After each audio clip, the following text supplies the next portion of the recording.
Shabbat Shalom, nous sommes Parashat Lech Lecha, nous commençons la vie d'Abraham et son voyage perpétuel dans toute Eretz Israël et la première mitzvah qu'il reçoit, Lech Lecha me'artzecha u'molatecha u'bet avicha. Dit le Malbim, l'ordre que Akadosh Baruch Hu lui instaure de quitter son pays, sa ville natale, sa maison, c'est peut-être l'inverse. On quitte d'abord sa maison, après on quitte sa ville natale, et après on quitte son pays. Mais on ne commence pas par l'inverse. Lech lecha me'artzecha, mimolatecha, umibet avicha.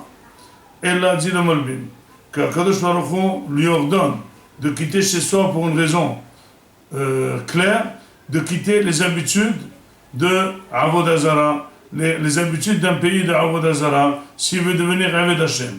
Or, il est plus facile de quitter les habitudes du pays plus que l'habitude de la ville natale. Il est plus facile de quitter les habitudes de la ville natale plus que ceux de la maison elle-même.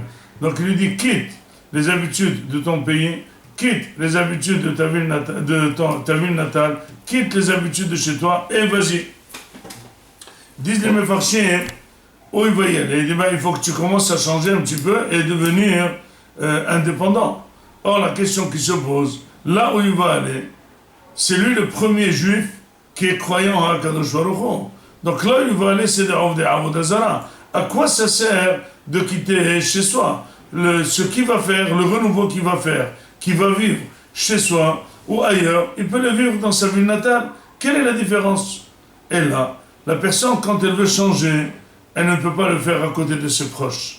Les proches l'empêchent, les frères l'empêchent, les amis l'empêchent. Il dit, quoi, tu es devenu religieux? Quoi, tu commences à mettre la kippa? Quoi, tu commences à aller au shiurim? Arrête. Tu es comme nous, fais comme nous.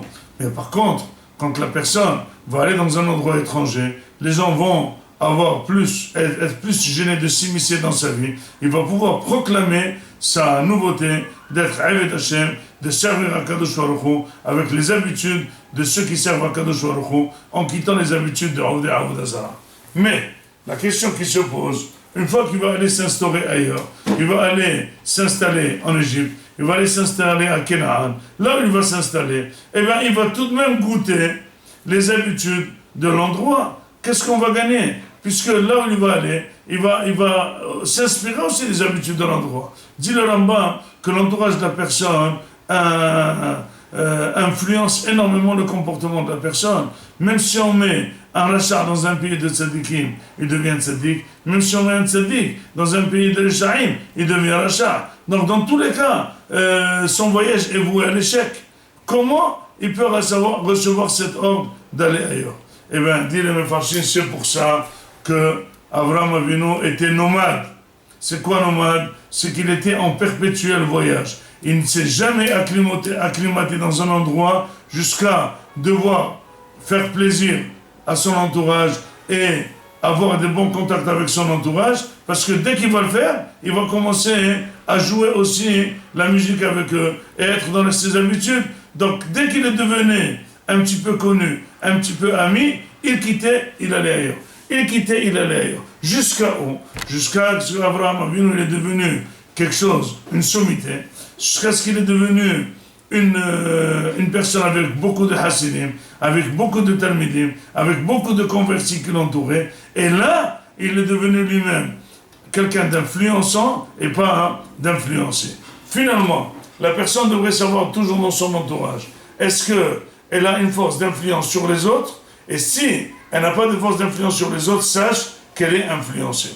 Donc, pour éviter l'influence négative de votre entourage en France, pour éviter l'influence négative des gens qui ne sont pas très religieux en France, on n'a pas le choix que de commencer à les influencer. Même si notre influence sur eux n'a pas d'effet.